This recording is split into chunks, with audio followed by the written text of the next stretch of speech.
नमस्कार। जीओवीटी India news channel से आज की ताज़ा खबरें। आज रविवार 14 जून 2020। दुनिया में आधे से ज़्यादा मरीज हुए ठीक। भारत में 3,13,000 कुल संक्रमित,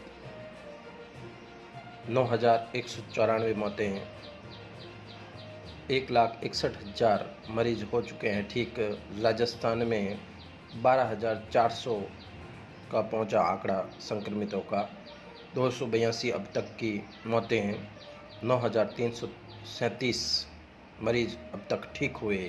केंद्रीय स्वास्थ्य मंत्रालय ने कोरोना के लक्षणों की सूची का विस्तार करते हुए सूंघने और स्वाद लेने की क्षमता अचानक खत्म होने को भी कोरोना के लक्षणों में शामिल कर दिया है। इससे पूर्व खांसी, थकान, सांस में तकलीफ, कफ, मलेरिया, नाक से पानी आना, गले में खराश, दस्त होना आदि शामिल था। पिछले रविवार को ही कोरोना पर राष्ट्रीय कार्यबल की बैठक में सूंघने और स्वाद लेने की क्षमता अचानक खत्म होने को भी कोरोना के लक्षणों की सूची में शामिल करने पर चर्चा हुई थी। अब आम सहमति नहीं बन सकी, अब इसे मंजूरी दे दी गई है। मोदी के आर्थिक सलाहकार ने राहत पैकेज पर उठाए सवाल।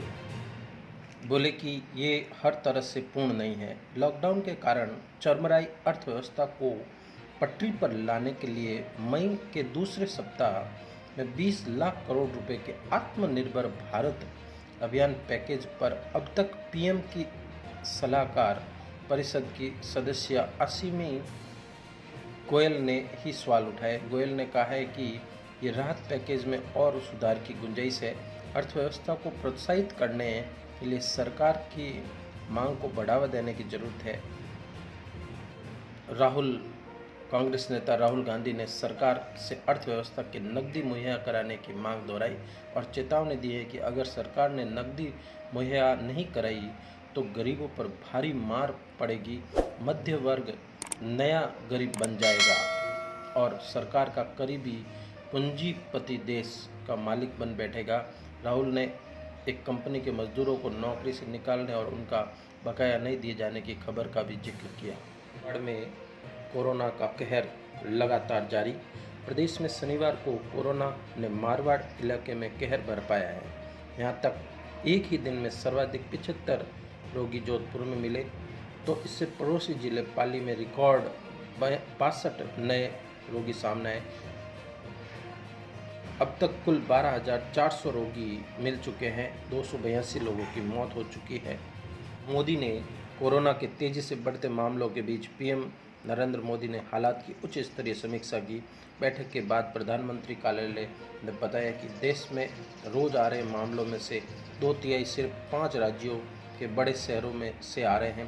प्रधानमंत्री ने अधिकार प्राप्त समूह एम्पावर्ड ग्रुप के सुझावों के मुताबिक शहरों और जिलों की जरूरत के मुताबिक अस्पतालों में बेड्स और आइसोलेशन वार्ड की व्यवस्था करने के निर्देश दिए। कोविड-19 में डिजिटल टूल्स का इस्तेमाल करने में भी लगातार परिवर्तन आए हैं। वर्चुअल मीटिंग, टेलीकॉन्फ्रेंसिंग, वीडियो के द्वारा मीटिंग करना, ये आजकल के सामान्य दिनचर्या में हो गए हैं। वर्चुअल बातचीत के द्वारा लोग ये भी आसानी से जान लेते हैं और सफल बनाने में गुजारिश बहुत नॉर्मल है, एडजस्ट किया जाता है। पहले टेक्स्ट और ईमेल के द्वारा एक दूसरे को इन्फॉर्मेशंस दी जाती थी, अब सीधा ऑनलाइन के माध्यम से उनको मीटिंग में इनवाइट किया जाता है और ये एक तरह का अब प्रभावशाली साबित हो रहा है। इधर अमेरिका में राष्ट्रपति चुनाव के सर्वे में पिछड़े डोनाल्ड ट्रंप सिर्फ 13 राज्यों में आगे। विरोध बिडेन 25 में भारी। विरोधी बिडेन। अमेरिकी राष्ट्रपति ट्रंप के दूसरे कार्यकाल को लेकर शंकाएं चल रही है। नवंबर में होने वाले राष्ट्रपति पद के चुनावों के दौरान ट्रंप के दोबारा जीत हासिल कर दूसरी बार राष्ट्रपति बनने का सपना टूट सकता है। इधर क्रिकेट प्रेमियों के लिए एक खबर है। पूर्व कप्तान सुनील गावस्कर का मानना है कि सितंबर की शुरुआत में श्रीलंका में आईपीएल हो सकता है। ऑस्ट्रेलियाई सरकार की घोषणा कर चुकी है कि खेल आयोजन में 25% दर्शक आ सकते हैं। अक्टूबर में T20 वर्ल्ड कप होने की संभावना IPL से ज़्यादा लगती है। क्रिकेट कंट्रोल बोर्ड BCCI ने अपने कर्मचारियों को मीडिया से बात करने पर रोक लगा दी है। बोर्ड ने महत्वपूर्ण जानकारी लीक होने से बचाने के लिए कदम उठाया है। इधर मौसम विभाग ने भारी वर्षा की चेतावनी दी है। दक्षिणी गुजरात और महाराष्ट्र में दक्षिणी पश्चिम मानसून ने अपनी गति तेज कर ली है। महाराष्ट्र और पश्चिम बंगाल के बाद शनिवार को मानसून झारखंड और बिहार पहुंच गया। भारतीय मौसम विभाग IMD के अनुसार मानसून महाराष्ट्र के कुछ हिस्सों में पहुंच गया है। अगले 24 घंटों में मुंबई सहित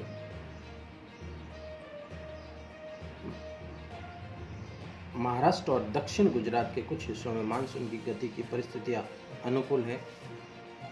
राजस्थान में 17 जून तक लू का असर, प्रदेश में अंधड़ और बारिश के साथ 17 जून तक लू का असर रहेगा। मौसम विभाग ने ऑरेंज अलर्ट जारी किया। अंधड़ के साथ बारिश का दौर भी रहेगा। शनिवार को गर्मी के तीखर तेवर रहे। चूरू में 43 डिग्री सेंटीग्रेड तापमान, कई जिलों में अंधड़ के साथ बारिश आई।